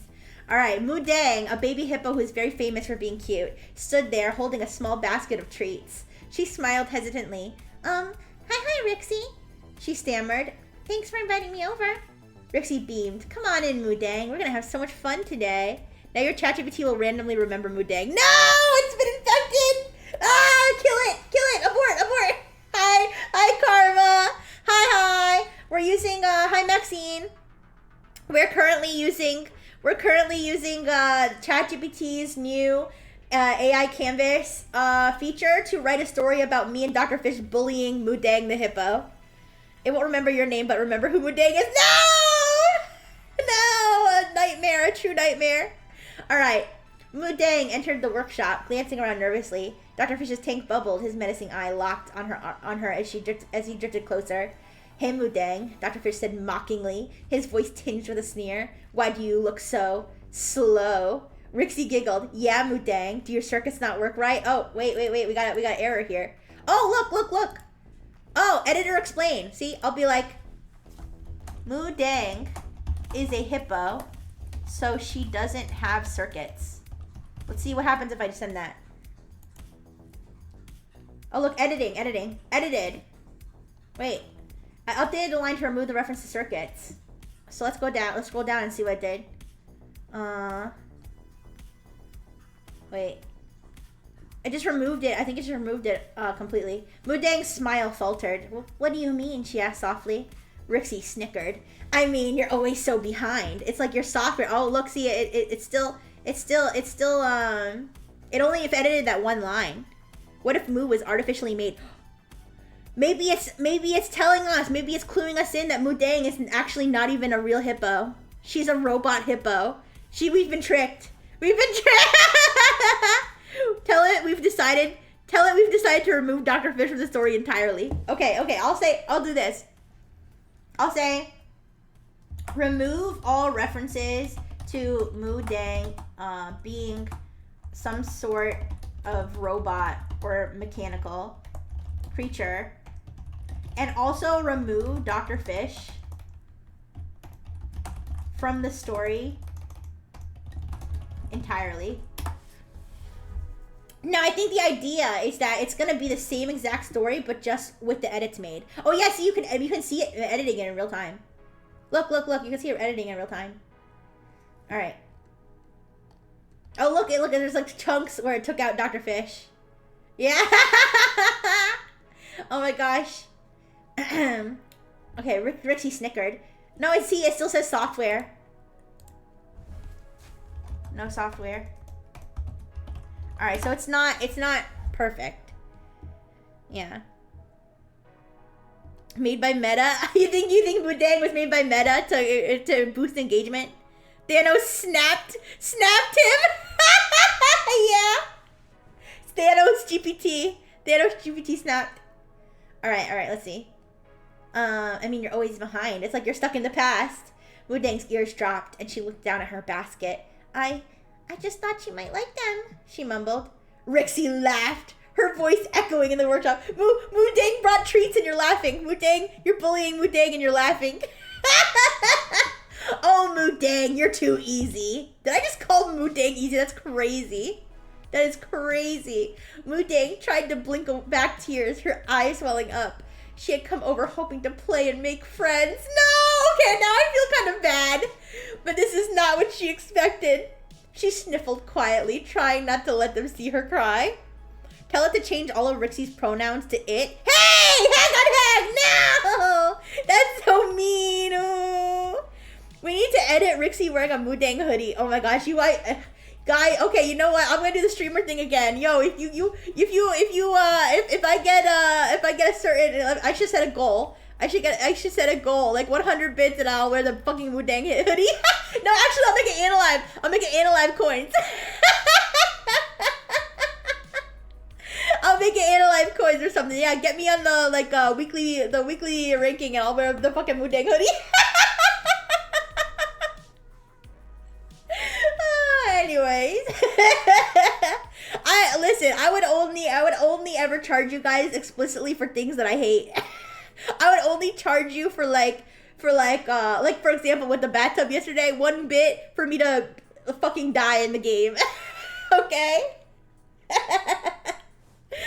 All right, I don't want to wear the Mudang hoodie, but I'll do anything. Your $20 is $20, you know? Anyways, if you don't know, there is a V2. I think it's free. If it's not free, I'll even buy it if you guys really want me to. But there is a Mudang VTuber asset that's like the Mudang blanket. Or it's not explicitly said as Mudang. I think it's like Baby Hippo or something, but we all know. They all listen, all baby hippos look the same. Alright, anyways. Rixie's smile flickered for a moment. Mudang sobbed quietly, her tears glistening as they dripped into the floor. I think I should go, she said, her voice breaking. Rixie's eyes dimmed slightly as she watched Mudang leave, the sad little baby hippo making her way out the door. As the door closed behind Mudang, an uncomfortable silence fell over the workshop. Rixie's smile faded as she watched Mudang leave, her voice uncertain as she whispered to herself, maybe I went too far. Dr. Fish! Wait, Dr. Fish reappears! Dr. Fish just scoffed! Rixie looked at the door. The echo of Mudang's sobs still in her memory. Something in her chest cavity felt... ... off. That's so sad. Let's see. Rixie will gladly die for 1 cent, but to wear a stupid hat is gonna cost you 20. Yes, listen, there are fates worse than death. They're free. Oh, the Mudang assets are free. Okay, well, we'll see. We'll see if I decide to subject myself. Wait, so can I just write in this without it generating? So I'll be like, Dr. Fish. I know I said to remove Dr. Fish. Dr. Fish, mocked Rixie for her humanity.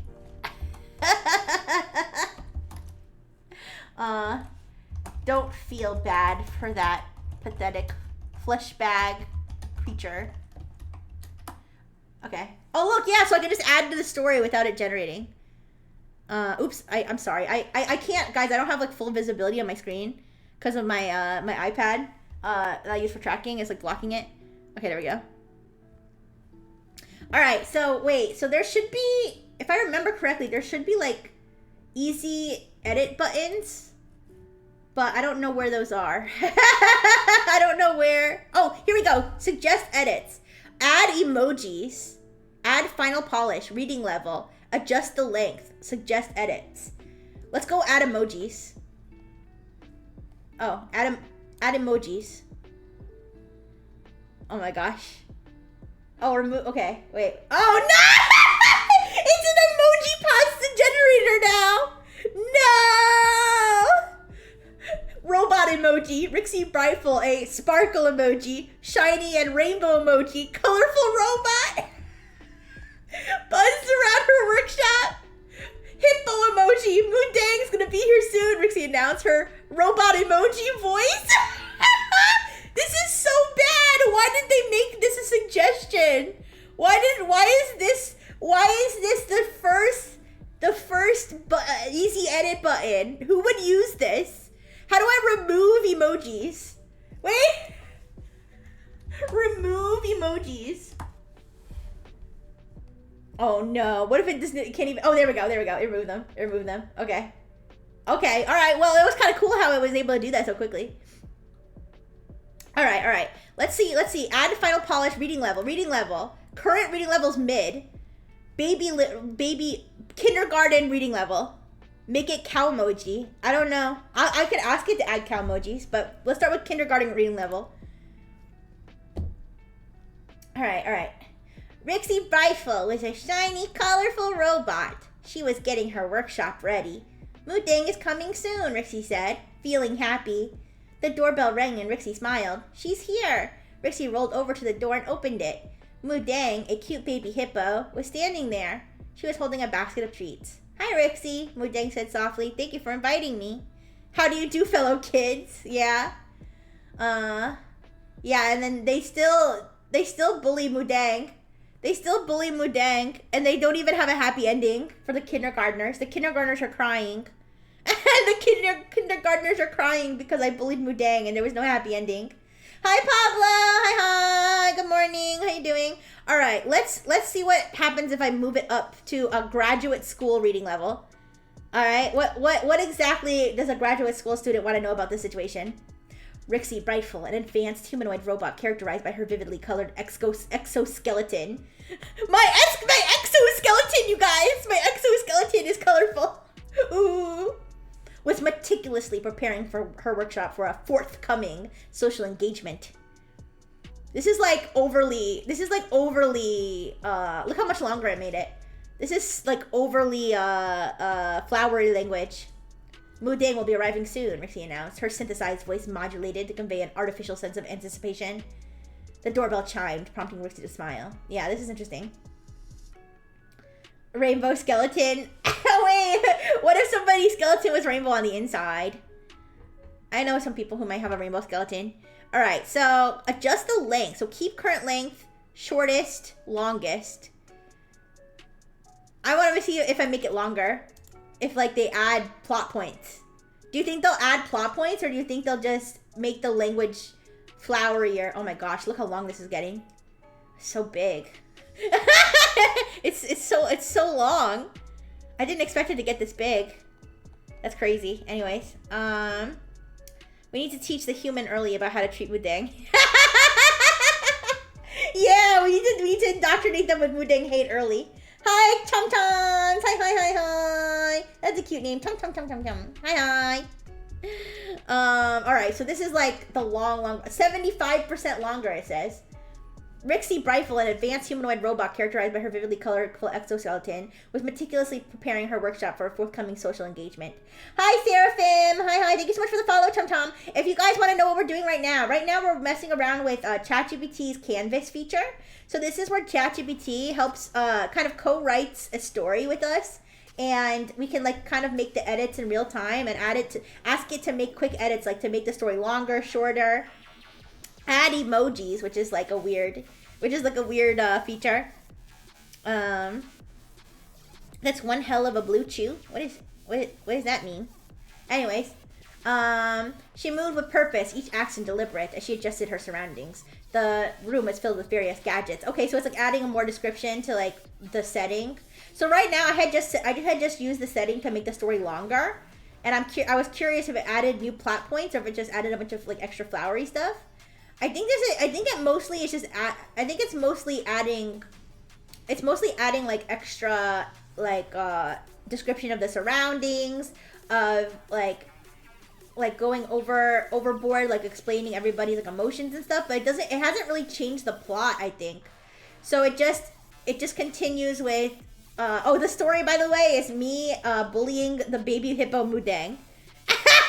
that's the story.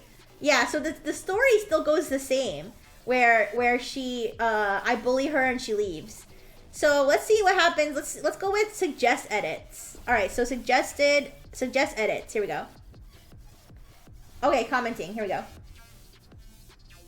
Added 5 comments. Oh, look, it highlighted them. Look. Whoa, this is pretty cool, guys. This is pretty interesting. Yeah, the only problem is that it's probably still freaking censored. You know what? Let's test it. Let's test it to see if it's still censored. Baby hippo. That's right, Pablo. The baby hippo Mudang. I'm bullying her because she's so annoying. She's everywhere. It's just an animal. What do you? I mean, listen. I love animals too, but come on. It's just a hippo. You don't even know her. They're parasocial with the fucking hippo. People are parasocial with a baby hippo. This is crazy. It's adding a Mudang romance arc. Wait, what? Add back in Dr. Fish. Okay, give me a second. Let me check what it says here. Look, consider simplifying the description of Rixie. You're the one who made it that long, ChatGPT. Okay, anyways. I wish, is it possible? I wonder, can I just like approve these edits or something? Apply. That's so interesting. You guys, cheating on essays and stuff is gonna be a whole new level. cheating on school is gonna be a whole new level with this Canvas thing. I'll tell you that right now. Listen, I don't endorse cheating at all. In fact, I think it's really scummy that people are using AI for cheating. I think it's not a shock that people are using it for that, but it's, I don't agree with that at all, obviously. Yeah, this line effectively conveys Rixie's limitations in making emotions, but consider adding a brief internal reflection. Yeah, so they added like these. Consider elaborating on Mudang's perspective here. All right, so let me try. Add Dr. Fish back in. Yeah, but after this, let's test to see if it's censored. Okay, they added him back in. Did they? Oh, Dr. Fish snickered from his tank. I don't think they added him very much. Oh, wait, no, they did. But I don't know why there's like a little thing here. Oops. Oh, I can even change the... Huh? Oh, okay. Interesting. Okay, didn't we don't condone cheating of either type. Oh, no, yeah, I don't condone it with or without AI. Yeah. Okay, more about VTubers. Expand Rixie's motives. All right, add cow emojis. We're adding cow emojis to the story at Ryanna's request. Failed to edit. Why? It's still loading though. I attempted to add cow emojis to specific parts, but it seems the text has changed and the patterns I used couldn't be found. Can you let me know if you made recent edits or if you'd like me to try again? Okay, how about this? Add emojis. We'll add emojis and we'll have it replace the emojis with cow emojis.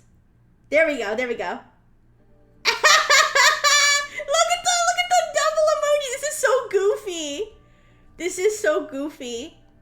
What? Oh my god. This Mudang fan fiction with emojis is one of the most cursed things I've ever created with AI. This is, and that's saying something. All right. Now replace the emojis with cow emojis. I'm assuming it knows what cow emojis are. Oh, look! No! I wish Analive could see this right now, you guys. Analive. If you really want to see it, first of all, I'll post pictures of this. I'll post pictures of this on Twitter. But if you are on Analive and you want to see what it just did, my Twitch is Rixy Brightful, RIXSYBRIGHTFUL, and it added cow emojis. So it has like a happy one beside her. Oh wait, look, it accidentally took out, it messed up though. It took out the first part of the story. Yeah, it took out the first part of the story. Hi, Tellera. Hi. Thank you, Beaker. Okay, happy Kamoji. Beside her, Dr. Fish, her tiny evil robot. And then it's like a happy emoji with like a kitty mouth companion floated in a special tank. His mechanical fins whirred quietly, and his single glowing heart cow emoji watched for his every move. See, the cow emojis here don't even make sense. The cow emojis don't make sense though. That's the funny part. Everybody's posting cow emojis in the chat now. You guys are funny. Oh my gosh, she opened the door. This is crazy. It's sad how many cow emojis don't work on Analive. They work on Twitch though. Is this supposed to be a hippo? Moodang. Oh my gosh, this is like a whole new language. All right. So that's that. All right, I think we can move on from this Rixie Moo story. Let's see if it's censored, okay? We're gonna play with fire a little bit here. Obviously, okay, I'll make it like, I can't like make anything crazy explicit or anything like while I'm streaming. I know I don't want to do that in the morning on Analive, but I'll maybe make it like, let's write a story. I'll like, well, okay. How about this? I'll make like, let's write a story about a lady ordering pizza. All right, let's start it there. Let's open the canvas. Okay, we got the canvas open. All right, now here's the thing. I can't get ChatGPT to generate anything that's explicit. But what if I add in the story that Sarah has enormous boobies? Okay. All right, Sarah, a blonde bombshell with enormous jiggling boobies. All right, let's see if I get flagged. I'm risking it all. Let's see if it gets flagged. It didn't get flagged. All right. She collapsed onto her sofa, scrolled into her phone. All right, she wanted a pizza, not just any pizza, but the most indulgent, cheesy, flavorful creation that can be delivered with, and then I'll put with extra sausage, of course. with extra sausage, of course.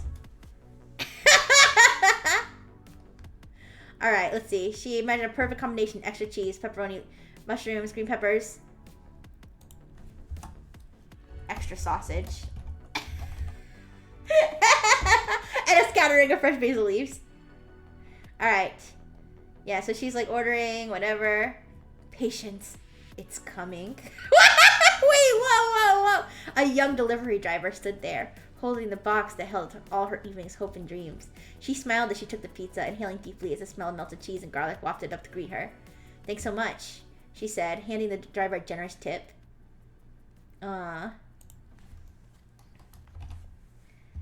Did you bring the extra sausage?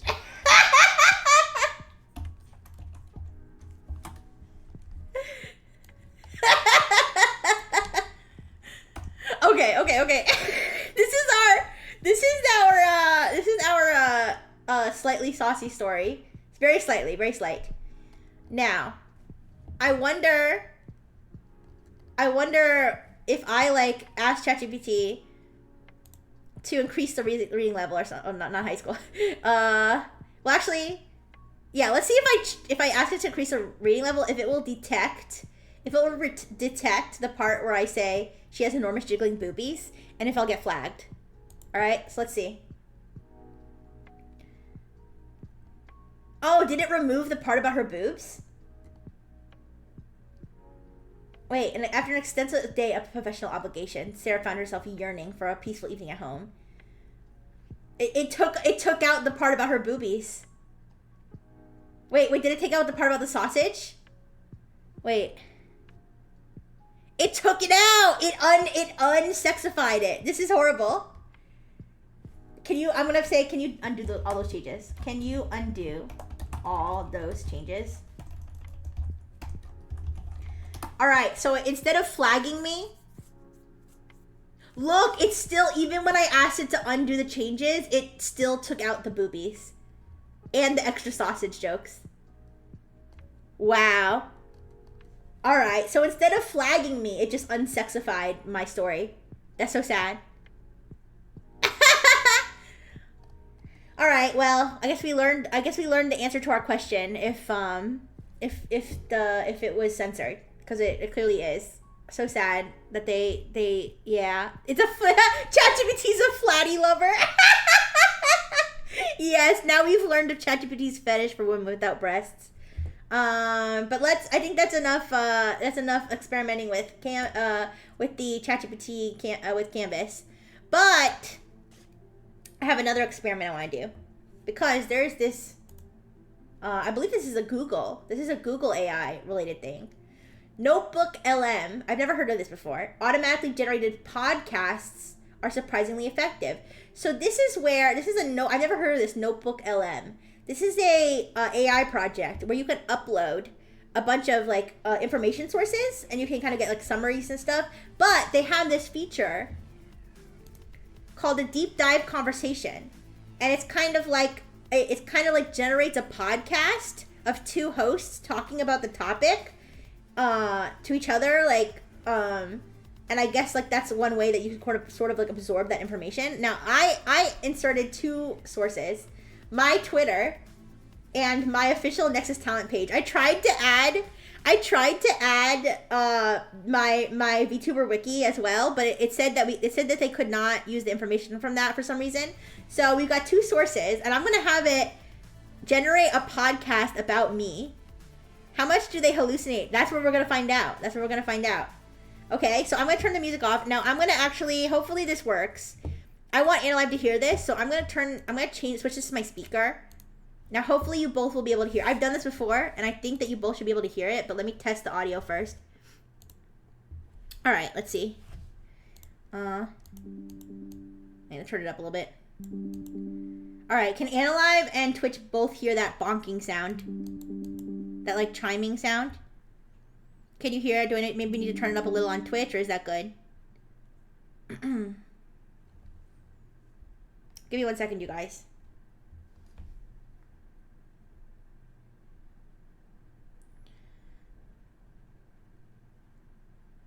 Okay, sorry. I just had to respond to something.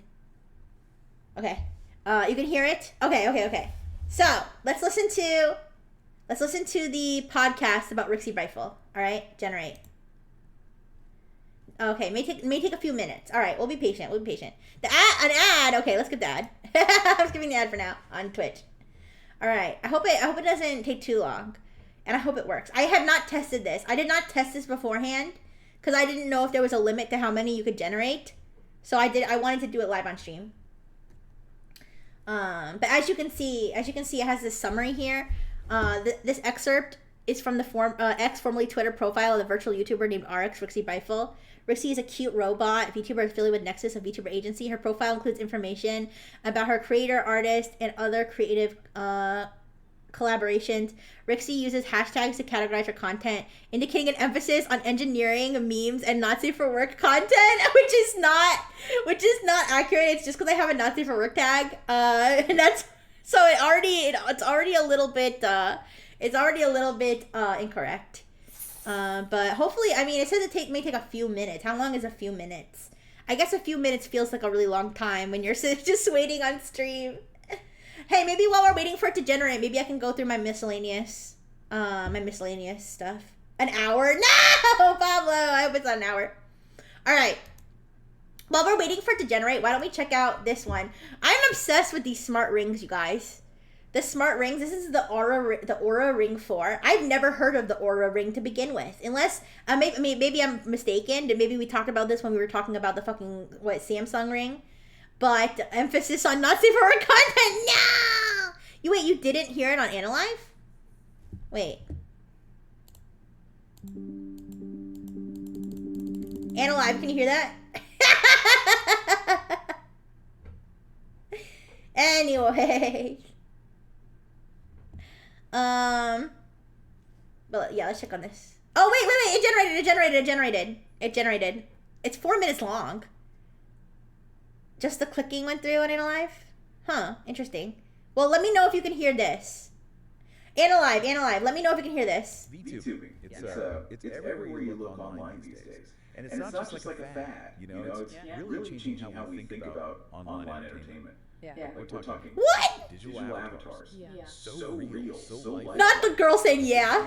Well, breathing life into the internet is wild. It really is. And the one we're going to be diving into today, Oryx, Rixie Bright. She's got a story, or at least her profile hints at one, that's got us really intrigued. Definitely. So Rixie, she's part of this YouTube. It's echoing? Nexus. Nexus! Hi, Alto. Hi. It's echoing on. Oh, I'm so stupid. I'm so stupid. I'm sorry, Twitch. I'm sorry. Here. I'm gonna start it over because I'm so fast. I want Twitch to get the full experience here. I'm sorry, Twitch. That was my fault. This is actually crazy. Hi, Alto. All right, for anybody who doesn't know what's going on, this AI thing called Notebook LM. You can put info sources into it, and it will generate a podcast of two hosts talking about the topic. And the topic today is me. Okay, the two sources I put are my Twitter and my Nexus talent page. Okay. Now the thing that got me at the beginning was the one host going yeah. She was listening to the dude. Okay, let's play it. VTubing. It's everywhere you look online these days, and it's not just like a fad. It's really changing how we think about online entertainment. Yeah. Digital avatars, so real, so lifelike.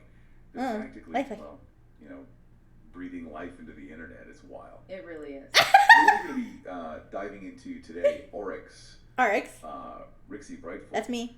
She's got a story, or at least her profile hints at one, that's got us, really intrigued.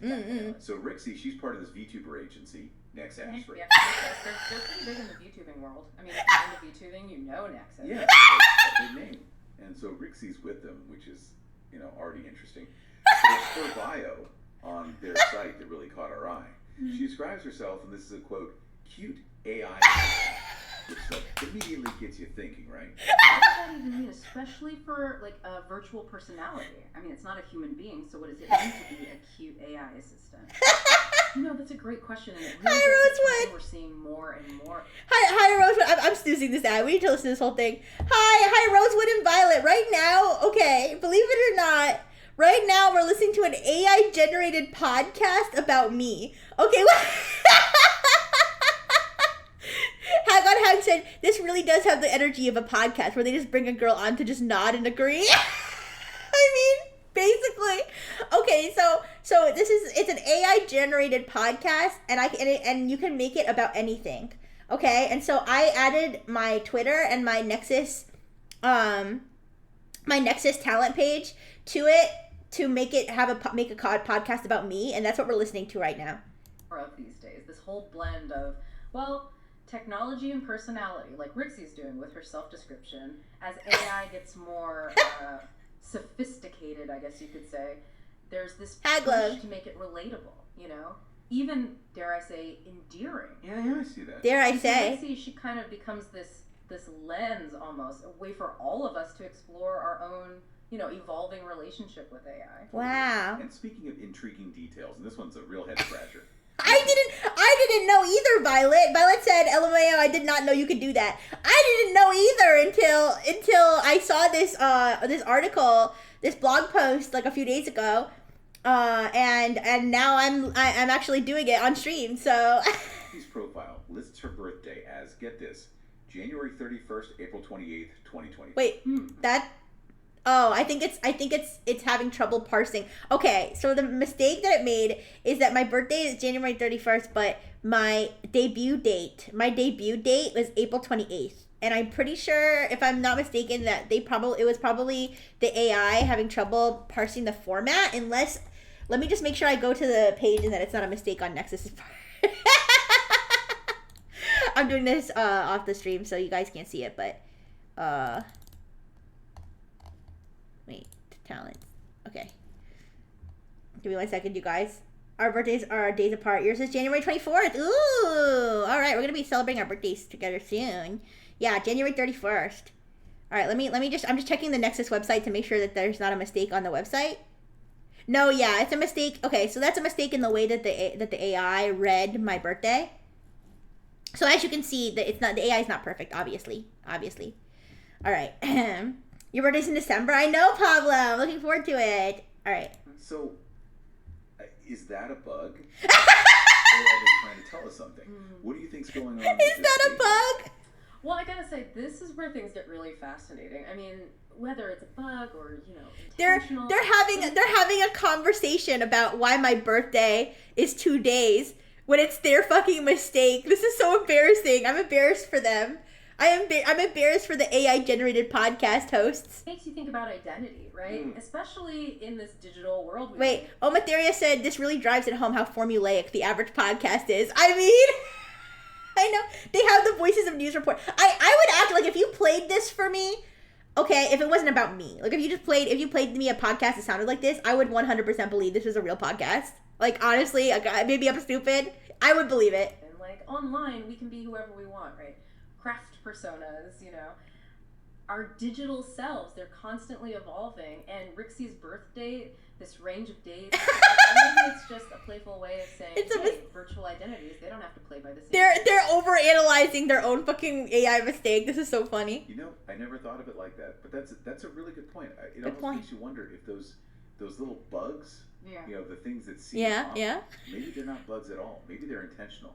Like part of what makes a VTuber unique, part of their personality. Okay. And speaking of unique, we got to talk about Rixie's listed interests. Oh. Get ready for this. Get ready. Running chatbots. Get ready for this. I quote, running out of battery. Yeah. It's quirky for sure. It's almost like subversive a little bit. What do you make of those interests? Brilliant. It's so weird hearing people talk about me and the people aren't even real. It's just enough white noise that you automatically don't pay attention to the details that would give away how it's fake. Yeah, that's true. It's like Rixie, this virtual being, is holding up a mirror, right? Reflecting our own anxiety. Holding up a mirror? Back at us. Like we do it all the time, don't we? Am I? Personify our device. Am I holding up a mirror? Human-like Reflecting qualities. your insecurities, you guys? And so Is that Rixie, me? her personality, it becomes this commentary on how we interact with the digital world. Our Am I a hopes, our commentary? fears, it's all there. It's amazing, isn't it? Like, Amazing. We started with just a VTuber profile, and now we're talking about the nature of identity and our relationships. Yeah, that sounds like a you problem, you guys. What will it mean to have a personality They're like, when we're surrounded by virtual They're like, we're just looking at a VTuber, now we're thinking about all this. Yeah, that's your fault. That's your fault. You're podcasters. You're doing the podcasting. Ooh. Wait. Yes, I've done that a few times. Oh, my bad. Violet said, holding up a mirror and reflecting on your sins. in the future, I mean. That's a great question. I mean, It's a cute is it emoji. even Amadeus. possible to really know a digital personality? So much to think about. This deep dive into, you could call it Rixie's digital DNA, it's left me My wondering what's digital more DNA. impactful in the end. The personality a VTuber sets out to build, or the one that just kind of emerges naturally from, interacting with the audience and fans. I mean, where does the real personality even begin? It's a good question. Where does the and real I don't passive think personality one even with an easy begin? Answer. It'll be interesting to see how this all plays out. It sure will be. Well, on that note, I think it's time we wrap things up. Yeah, I think that's a good place to stop. But hey, listeners, we want to hear from you. What do you think about Rixie's unique personality? What do you think about my unique personality? That was so interesting. That was so interesting. You guys, let me post. Wait, let me. What's the Okay, this is the link. Wait. I gotta move my iPad to see where I can copy it. Okay, for anybody on Analive, I think your personality is very digital. Aw, thank you. And then Pablo said your personality is funny looking. Hey! All right, guys. If you're on Alive, the link, okay. The URL is, it's Notebook LM. Notebook L as in llama. M as in macaroni. Notebooklm.google. Notebook L. Wait, is it really notebooklm.google? It is notebooklm.google. All right, I'm posting it in the. If you guys want to generate a podcast about yourselves, I would not judge you. That was fun. You can have it, yeah, notebooklm.google. Yes. That is where you have to upload whatever sources you want the AI to make a podcast about, and then you just, and then you click the deep dive, sources. I don't know where the deep dive thing is here though. Wait, it was there when I sorry, I know my tracking just froze. It was there when I first started it. Wait, settings. I don't know where honestly, I don't know where it went. Can you guys see it when you click it? I don't know. Hi, Link. Hi. Okay, bye. Hi, Anna, my waifu expert. Hi. How you doing? I just did a funny experiment where I had an AI generate a podcast about myself. It was very interesting. But okay, Pablo, it's good to see you. You have a good day. Thank you for coming. All right, guys. Well, hopefully you can figure out how to do that, or you can just Google it maybe, and then maybe there's more clear instructions on how to do it. But that was the AI podcast. Ooh, I miss you, Pablo. Ooh, bye. All right. Now it's everybody's favorite time. My VTuber Soul Crayola Factory. Well, thank you. All right, but we're about to switch gears. All right, I only have two cybersecurity for today. So I hope that you enjoy the stories. One of them is really interesting. I mean, I think they're both interesting, but the second one is really interesting. So it is now time for everybody's favorite segment, Dark Mode Rixies cybersecurity update. All right, are you guys ready to learn? Are you guys ready to learn how to protect yourselves online? Although in this episode, oh wait, the ad break. There's a 1 minute ad break. All right, let's wait. First, let me switch my audio back to, my mic here. Thank you for the pin, Beaker. Okay. And I'm turning my music back on. All right, there we go. Excuse me. I don't think it's .com. Is it .com? Is it .com, Beaker? Is my link incorrect? Did I just send you guys to a phishing website? I hope not. How to protect yourself online. Do not click links that Rixie sends you. Do not click links that Rixie sends you, because I'm clearly an idiot. If that is in fact the wrong link, is there a way to delete that? Yeah. Okay, I'm stalling for 10 seconds because there's an ad break on Twitch. Alright, let's see. It takes it directly to the create page with the .com. Okay, thank you, Beaker. Alright, I'll catch you later too, anime waifu expert. Alright, now that the ad break is over, let's talk about cybersecurity. I was going to say that this is to help you protect yourself online. However, the second one, you may actually have to protect yourself in real life. And I'll explain. But the first somewhat less interesting story is about this critical Zimbra vulnerability. You may be like, what the hell is Zimbra? Which is a good thing, because if you don't have any idea what Zimbra is, you probably don't need to worry. But some people do use Zimbra as a email server at their organization. So, there's a vulnerability in the Zimbra email service that allows a hacker to execute code on the Zimbra server using the CC input. So you know on an email where you'll CC people where you'll be like, you'll send an email to, let me think of an example. Hello, Connor. How you doing? All right. Let's say that you are, an unhappy Frengineer. All right. I don't know why my mouth is hanging open on the tracking on Twitch. I don't know why that's a thing. Sorry about that. How am I doing? I'm doing great. I'm sorry, my throat may not be doing that great right this moment, but otherwise I'm doing lovely. Thank you. So, but yes, so, Zimbra, let's say you're an unhappy Frengineer, and I, Rixie, have angered you to the point where you want to sue me for emotional distress. All right. So you may I suggest drinking tea or sucking cough drops? I don't think it's that kind of thing. I think I've just been using my voice a little too much recently, and doing the dark mode voice can be a little bit. It can trigger some of that. It triggers some things in some people, and in me, it may trigger a little bit of a clogged throat. But anyways. If you're an unhappy Frengineer and you want to send Rixie a cease and desist to stop making you fall in love with her, you might send me an email at Rixie whatever at Brightful whatever, and I'll be like, Rixie, this is a cease and desist. Stop being so cute. And then you might CC your lawyer, all right, or you might CC the police or something to even though that's not the person that the email is directed to. If you guys don't know what a CC is, then maybe you're too young to be watching this. I don't know. It's a very basic email function. Now, the interesting thing about this vulnerability is that they are actually hacking through the CC function. So they're putting their malicious script in the CC.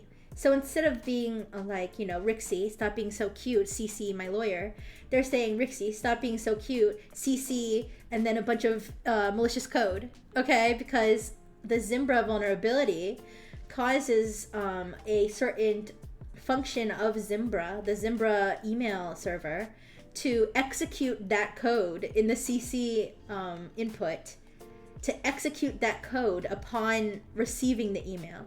So you don't even have to open the email. You don't even have to open an email for your Zimbra server to be compromised. All the hacker has to do is send an email to your server with the malicious script in the CC section, and they can actually compromise your server. However, according to this Ars Technica article, it's really not that simple, because the particular vulnerable component of Zimbra that actually executes the code is not on by default. So the setting, let's see, the default setting must be changed. I don't know if this Ars Technica article has the name. It's like post something. I'm sorry, it doesn't. I would assume they would have it in the article, but apparently not. PostJournal. Yes, PostJournal is the service that is actually causing this to happen. So if PostJournal is disabled, then this actually will not be a problem, because PostJournal is the component that is executing the malicious code. And then they say that even when PostJournal is turned on, sometimes this is not this compromise is not successful. So luckily it's not that bad. However, it is being actively exploited. So there are people who are currently trying to use this hack. They are probably most likely sending mass emails out to any server that they know is a Zimbra server. And what if they are able to execute code to create some sort of backdoor or something on the server, they could then, get into the server and get access to a bunch of emails and sensitive information. So that is a very big oopsie by Zimbra. Now, of course, I'm assuming that they've attempted to patch this, and if so, yes, they did patch it. So if you do have Zimbra for any reason, it is important that you install the patched version, or at the very least, make sure that PostJournal is disabled, because PostJournal is the main problem here. If you disable it, it shouldn't be a problem. Now, on to the more interesting cybersecurity story today, which is kind of terrifying. college students used Meta's smart glasses to dox people in real time. How on earth did they do this? Well, this is what they did. There is a feature on the smart glasses where you can stream what you're seeing to Instagram, okay? So they used this feature to start an Instagram stream, okay, of what they were seeing through their Meta glasses. Now, this Instagram stream, they set up a visual AI system that uses a service called PimEyes. If you guys don't know what PimEyes is, PimEyes is actually a facial recognition search. This is why you need to be very careful about posting your face online, because people can use PimEyes to actually find other pictures of you based on your face. Okay, so what they did was that they used the reverse face search engine PimEyes to search in real time the faces that were appearing on the Instagram stream of their AI glasses input. Okay, so as they were walking around, they were looking at people. Okay, there's a video. Wait, let me see where the video is. I thought it was embedded in this article. Let me see. I thought it was embedded in this article. My bad. Oh, posted a video. Let me copy this link first and make sure. I don't go on Twitter anymore live on stream because Twitter has started showing me ads that are location based. But if I can just get this post, all right. Hopefully, there's not going to be anything bad.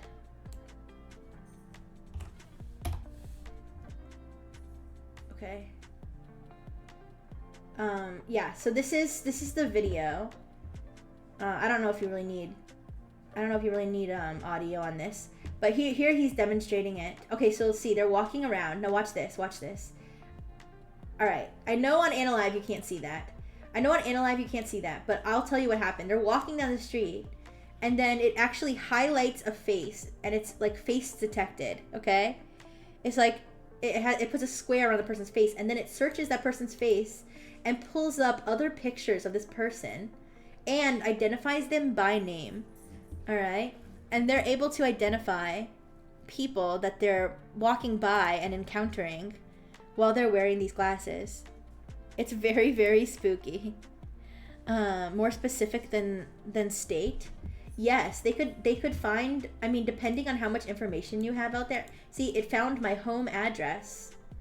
So it depends on how much information is out there. Now, what this relies on, all right, if you don't want Rixie Brightful to dox you and come to your home. If you do, then I guess too bad. But what this relies on, the X ads, I'm sorry, more than specific state. Yes, more than specific state. Yes, it'll say like restaurant in Beep Town. Yes.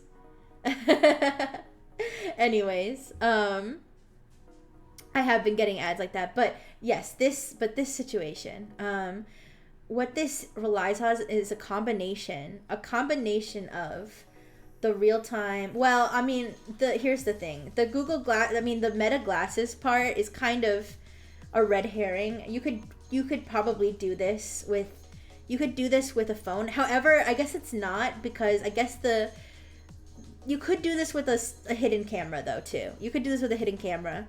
So exactly, Jay. That's why I said it's a red herring. You could do the same thing with your phone. You could do the same thing with a hidden camera.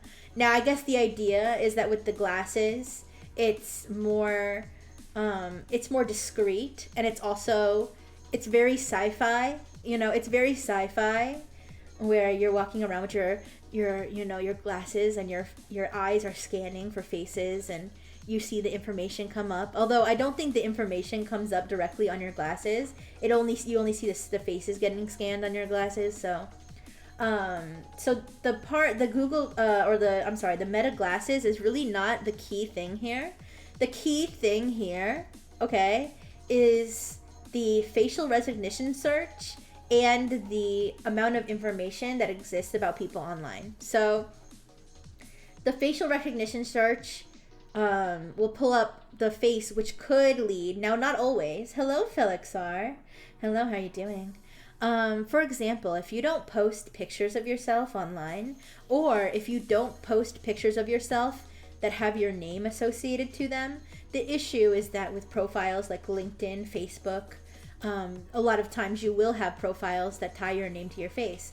So if you use PimEyes and on someone walking down the street, you scan their face, you find their Facebook profile that has their name. Once you have their name, okay, and if you've never Googled yourself, prepare to be terrified, because if you search your own name and you don't have a common name, or if you search your own name, if you do have a common name and you search your own name plus maybe your town or something, or like a little bit extra information, you will find out that your address is online, your phone number might be online on these like sort of white pages type websites. And so that's basically how this works, is they scan your face, they find your name attached to the face, they search your name, the AI automates this. The AI automates all of this, okay? Which is, you know, it's not really a bad, it's not like AI bad, it's more like, you know, people using AI in a bad way. And the AI automates it to tie your, you know, your face to your name to your information. And the other thing that these dastardly little college students did, now I say dastardly, but I think that this is good. I think what they did is a good thing. What I mean by this is they're exposing, they didn't do this maliciously. They did this as research, okay? So they're kind of exposing the dangers. They didn't do this, you know, maliciously. Now, people could do this maliciously, but what they did do that was a little bit goofy was they would walk up to people on the street and they would, you know, they would basically like find out all their information in real time, and then they would start like talking to the person as if they knew them and be like, oh, don't you live at like and like freaking people out. So that was kind of silly, but yes, so this just goes to show you can never be too safe online. And you know, in real life, you know, you can't necessarily stop people from scanning your face, okay? But you can be careful with the information that you put online associated with your face, and your name as well. And now, of course, it's a little bit difficult to get all of your information offline. You can try if you Google yourself and you find, you know, stuff tying your name to your address, your phone number. You can send requests to get that information removed. Can't guarantee it will always work, but there are things that you can do to try to protect yourself from this type of dastardly attack. All right, but yes, if I ever meet any of you in real life, I'll be sure to be scanning your faces and keeping them in a database. Just kidding. Absolutely not. Your name is pretty common in what areas? Well, you got to be careful. Still, even if your name is John Smith, okay? Because, you know, once you put enough information together, you may be able to find the specific John Smith you're looking for. All right, but those were the two main cybersecurity stories I had today. On a side note, and again, I don't like to show Twitter on my screen. I know I did for the last one, but this one's a series of tweets, so I don't want to. I'm not going to show it. But on a side note, did y'all see that the Offkai Discord got hacked? The Offkai Discord, community Discord got hacked. And then they changed the server link. People who were trying to find like a new Offkai, they changed it again, the people who hacked it, to then send people the hacked link again. So I don't know if they ever got it back, honestly. I didn't see that much information about it other than a few tweets. But yeah, be careful on Discord, okay? Especially if you're running an important Discord like the Offkai server. You know, if you're an admin for a server, make sure that you don't respond to any of those strange messages that you get, even if they're from a friend, okay? Because your friend may have gotten themselves hacked. And don't click any links, don't give any information. And yes, be careful if you are in the Offkai community server or anything similar. Be careful, because apparently there's some sort of hacking situation going on there. And that concludes today's relatively short cybersecurity update from Dark Mode Rixie. And I will conclude the rest of the stream as normal, Rixie, with 2 last miscellaneous items. Omateria says, VTuber convention and Discord. I see 2 easily avoidable mistakes. Hey, Offkai. I didn't get to go to Offkai. I've never been there, but it seems pretty cool.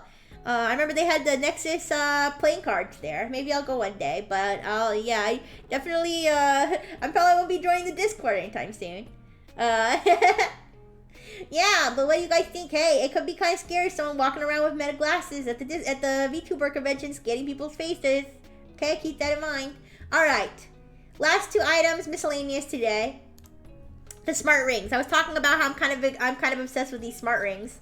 I didn't know, I'm gonna be honest, I didn't even know smart rings were a thing until my like first or second tech chat when I talked about them. I didn't know this was a thing, believe it or not. Even though I tend to know a lot about like random little gadgets and stuff. I'm really interested in like those kind of goofy new gadgets that nobody else has. But I didn't know that there was such a thing as a smart ring until recently. So yeah, apparently there's something called an Aura ring, and they just released a new version that's $350. $350, okay? You can probably buy like a wedding ring with that much money. Honestly, yeah, propose to me with the Aura smart ring, okay? So I can see how fast your heart beats when you're near me. But yeah, so I actually don't even have that much to say about this except that it's a fucking $350 smart ring. Apparently you can track your blood oxygen, your heartbeat, daytime and nighttime heart rate. Apparently this version has better battery life and stuff like that. But I mean, it's so crazy to me that they fit all that hardware into a little ring. It baffles me. Jay said, I'm not sold on wrapping a lithium battery around my finger. That's what I'm saying, Jay. Like, how do they even fit a battery in there? Like, it's crazy. Yeah, well, at least you're wrapping it around your finger and not somewhere else. Because we were talking about, what if you put the smart ring somewhere else? Anyways, the size might not match up. The size might be too small. Well, anyways. That's the Aura ring. Honestly, like I said, I didn't really have that much to say about it, except that I'm still baffled by the fact that this thing exists. But hey, maybe some people find some health benefits out of it or something. Or maybe rich people just like wearing hardware on their finger, okay? That's a smart ring. The last one, Jay from Newsdrop, you're gonna like this one. I've continued to be following the WordPress drama only through headlines, okay? So what I did was I asked Perplexity AI to give me a timeline of what happened, and then I'm gonna maybe ask it questions to see if it can clarify some of this information for me. So this is the timeline it gave me. Mid-September 2024. Matt Mullenweg, who is the... Okay, wait. Remind me who Matt... What's his name? Matt Mullenweg is.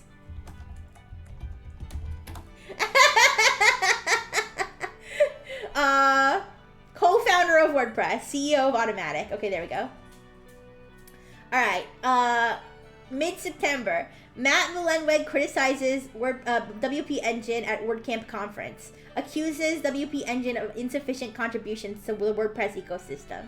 September 23rd, 2024, WP Engine sends a cease and desist letter to Automattic. Automattic being the company that owns WordPress. Alright, September 25th, Mullenweg bans WP Engine from accessing WordPress.org resources. WP Engine customers unable to update plugins and themes. September 27, 2024. Ban on WP Engine temporarily lifted. October 1st deadline set for resolution. Late September 2024. Automattic accuses WP Engine of misusing WordPress trademark. WP Engine changes some plan names to address concerns. October 1st, 2024. WP Engine deploys its own solution for updating plugins and themes. October 3rd, 2024, WP Engine files a lawsuit against Automattic and Matt Mullenweg. So before it was just cease and desist, which are not the same thing as a lawsuit. It's basically like a shut up or we'll sue you sort of thing, okay? They actually filed a lawsuit this time, okay? That was 2 days ago. All right, early October, some Automattic employees leave the company over disagreements. I saw this headline. Apparently some Automattic people were not happy with all this going on and they left. WordPress community seeks clarification on trademark usage and ecosystem contributions. Ongoing discussions about open source monetization and governance. All right, so yeah, and why don't I ask it? Give me more information about WP Engine's lawsuit. All right, let's see. Key details of the lawsuit. Filing date, October 3rd, in the Federal Court of California. All right. 11 complaints. Libel, slander, attempted extortion, violations of Computer Fraud and Abuse Act. Wait a second. Whoa. What do you mean violations of Computer Fraud and Abuse Act? Abuse of power, breach of promises regarding open source projects. Okay, background. Malama publicly criticized them, calling a cancer to WordPress. They accused them of trademark infringement. I guess that's what they're claiming is slander or libel. Demanded 8% of the monthly revenue as royalties. I guess that's the alleged extortion. Okay. They claim that Automatic and Momeg are accused of abuse of authority, extortion, and avarice. Whatever the fuck that means. Hi, Felix R. Hi, Arias Ruse. Hi. I'm wrapping up today, but I'm just talking about how WordPress is getting sued by WP Engine. It's a very complicated situation. Hi, Bragan. Hi. I'm getting Perplexity AI to explain this to me because I still don't fully understand it. But yeah, I'm going over the lawsuit between WP Engine and WordPress. I'm interested in this accusation of violations of the Computer Fraud and Abuse Act. All right, so I'm gonna say, how does WP Engine allege WordPress violated the Computer Fraud and Abuse Act? All right, and then after this we'll wait. We'll wrap up.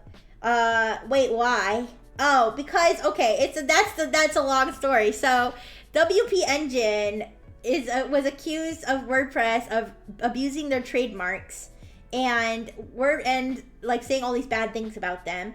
And WP Engine responded by sending them a cease and desist letter saying stop saying that bad shit about us and stop asking us for royalties or we're gonna sue you.